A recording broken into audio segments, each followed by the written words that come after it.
Good morning, ladies and gentlemen. Welcome back to the show, the best show on the internet, the RR Show. My name's Andy, and today I am taking you onto a glorious trip into r/ProRevenge. You know what they say, revenge is a dish best served hot or at least tepid room temperature. So grab your tea and your popcorn. We're going to jump straight in with the first story, which looks interesting, from The Dragon System. Pay your tattoo artist. This happened when I was young. I heard it secondhand from my grandmother, who the main character of the cast lived with at the time. My uncle's ex-girlfriend was an all-around horrible person. Abusive babysitter, got my uncle into bad crowds and legal trouble, and dabbled in so many substances from A to Z. She was also heavily tatted. There was an artist, the star of the story, who was a family friend. Great dude, insane work. She asked him to do a piece for her. Huge, intricate angel wings, oh the irony, across her back. He agrees. It takes several sessions across weeks. She repeatedly has to postpone payment, but he's chill, family friend, yada yada. Until it comes to the last session, when it slips that she still doesn't have the money, and more importantly, won't have the money. Like, ever. Now the ProRevenge. No collection agency, no refusal to continue. He smiles, waves it off, says, it's alright, he'll finish up, no charge. It's going to be a great piece, legendary. One for the history books, he guarantees. She is stoked. So right between those gorgeous wings, right up her spine, this idiot now has a massive, veiny, male appendage, proudly standing to attention up her spine. She saw it in the mirror when he finished and she was livid. But hey, what's she gonna do? She didn't pay him, and wasn't gonna pay him, and expected hours and hours of work. You give a lot of trust to someone when they take a needle to your skin, to lay down something permanent. Don't stiff your artist.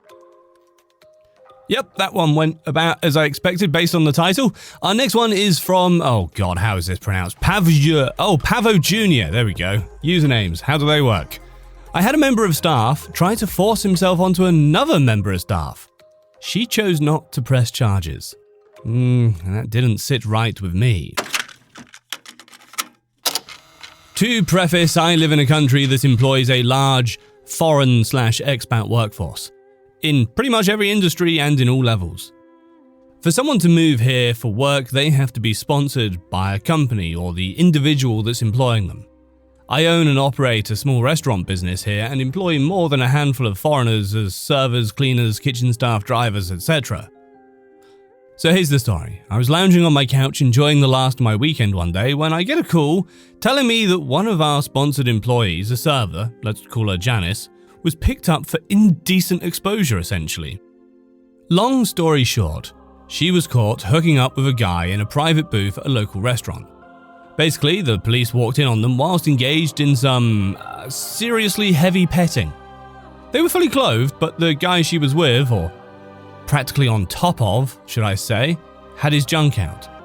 Turns out he works at the restaurant 2 doors down from where she worked. After a bit of chastising and threatening to escalate the situation and have them deported to sufficiently scare their senses back into them, they let them go, but not before signing a pledge-type document promising to never repeat the offense, or else, a slap on the wrist basically, and everyone else goes home. But it doesn't end there. That night, something clicked in my brain and I had the thought, how and why did the police find them in a private booth in the back of a restaurant before the restaurant's own staff did? So I called the restaurant the next day. I thought maybe they called the police on them immediately for some reason. Or maybe the couple got belligerent when staff asked them to stop. Turns out the staff didn't notice a thing. In fact, up until that day, the police have never been to that restaurant before. And when they did, they simply walked in, went straight to the back booths where the two were sat and busted right in.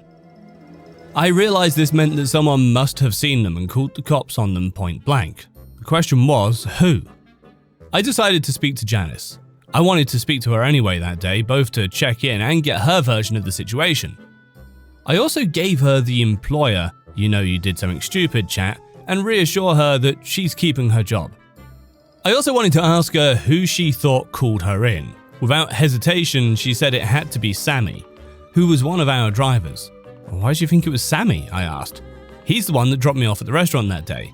He might have seen my friend walk in right after me and called the police on us. She said. I knew the part of him dropping her off was true. That's literally his job and her only free mode of transport. Well, that sounds a bit drastic. Why would he do that even if he had seen you do anything? I asked. She claimed it was because he was jealous. He was really into her apparently and kept trying to get her into bed, she said.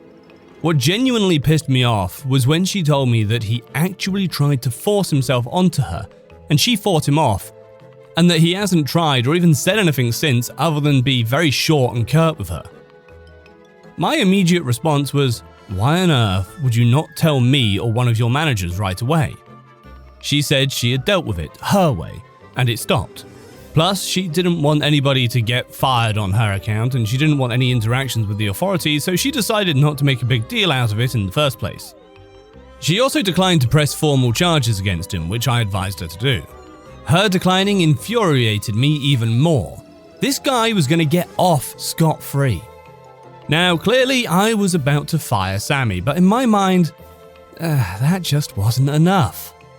For someone to attempt to rape a person, basically, and not get into trouble for it, is not okay with me. But it seems like it was something I had to live with. Obviously, my next conversation of the day was with Sammy. My intent was to confront him with the accusations. I called him into my office. I didn't really know where to start, so I went with, obviously you've heard about what happened to Janice this weekend. He stepped in it right away. Heard about it? Came an unexpectedly proud response from the proud as fuck and positively beaming Sammy. I called it in. And this is where it started to get super satisfying. You see, for a couple of years since I met Sammy, every now and again he would pull out and show us all pictures of his wife, who was back home living with his mother. She was younger than him and quite beautiful, but sadly barren, which is apparently why she settled with an older fart like him. He was so proud of how pretty she was. He was also a devout religious man, or so he claimed. So I asked, and why call the police? He came back with, after I dropped her off, I waited to see who she was meeting because she's a troublemaker woman. When I saw the man walk in after her, I called police because I know him and he's married, and this is against the law of God and man. I'm smiling. I knew I got him. Why do that instead of calling your direct manager, or even me? And before even seeing for yourself what they were doing exactly at that. Why make it a problem and the company's problem, what she does in her own time? Silence. Head down, counting his shoes. Sammy, I know why. I know what you did. Janice just told me. I am disgusted by you and sorry that we hired you. He had the audacity to mumble, I only tried once, sir. I almost slapped him. Anyways, I fired him, handed him a one-way ticket home, which was in 4 hours, and told him to get the fuck out. This is where I get my not-so-petty revenge. I had his house phone number saved somewhere from when we hired him. It was on his CV. I knew that because I called him there to interview him before we first hired him. I waited until his flight took off and dialed the number. I assumed either his mother or wife would answer the call, but I was wishing for the latter, and I got my wish. Hello, Mrs. Sammy. I'm your husband's employer. Well, his former employer anyway. Just to let you know, I fired him a few hours ago and he's on a flight home as we speak. His flight number is XXXX. He'll be arriving at roughly X time. And just so you're aware, I was forced to fire him because he attempted to rape a fellow employee half his age. I'm sorry, I said, and promptly hung up, but not before hearing her gasping in shock. And you just know, when he gets off the plane, she isn't going to tell him she knows. She's going to let him dig his own hole. She'll be like, hey, Sammy, so, why did you get fired? And then she'll just let him dig and dig and dig, and she'll be like, huh, that's interesting. And then one day she'll just drop the bombshell and let him know that she knows. Anyway, our next story is from Lucario Stormblade. Tried to steal my legally rented parking spot? Well, enjoy being unemployed. So this one happened last night. I am now in a good enough spot to actually post this. I'm not quite sure if it qualifies as pro, but it definitely isn't petty. I'm a professional driver, and as such on the roads in the US, there are different truck stops throughout the country that has a pay-to-park system, usually about 10 to 20% of the lot marked off as reserved, with each space running from $15 to $25. The truck stop where this took place had parking for $17, which is relatively cheap, for a guaranteed spot. The spots are reserved for 24 hours starting at 4 p.m. local time and extending to 3 p.m. the following afternoon. I knew that I would have a late night delivery, so I came to the truck stop around 3:30 and paid for a reserved spot. I told the manager on duty that I had a delivery up the road that night and would be back once delivery was completed, but I should still be able to clear out the spot by the next afternoon, today. She told me this was okay, and she would mark the spot as sold when I left. That way, if someone else comes in trying to reserve that spot, she would consult her notes and deny the sale. 11:15 rolls around. I take off for my delivery. I don't get out of that facility until 2:30 a.m. the next morning. So I groggily drive back to the truck stop to reclaim my paid-for spot, only to find that the reserved parking spaces are all full. I call the manager on duty, and after giving her my info, inform her that all the spots are full and that someone has parked in a spot and hasn't paid for it. She sends her other employee out to start checking trucks. The culprit was from a company that is known for their bright orange trailers, and he was a company driver. The other employee starts banging on his door to inform him that he's parked illegally and has to move. Meanwhile, I can see the commotion from my mirror with my vantage point from the fuel island, where I'd been instructed to temporarily park. The driver answers the door with a bottle of Heineken in one hand and some sort of smoking implement in another. I know what it is, but for the sake of the mods, I'm not going to say it. I decided to roll down the window to hear the commotion, and I hear the employee tell the driver to either move or we'll get the towing company and police involved. The driver is flat out irate that someone had the audacity to tell him where he can and cannot park, so he slams the door on the employee, threatening him. Employees call the police and tow company, and the police show up first.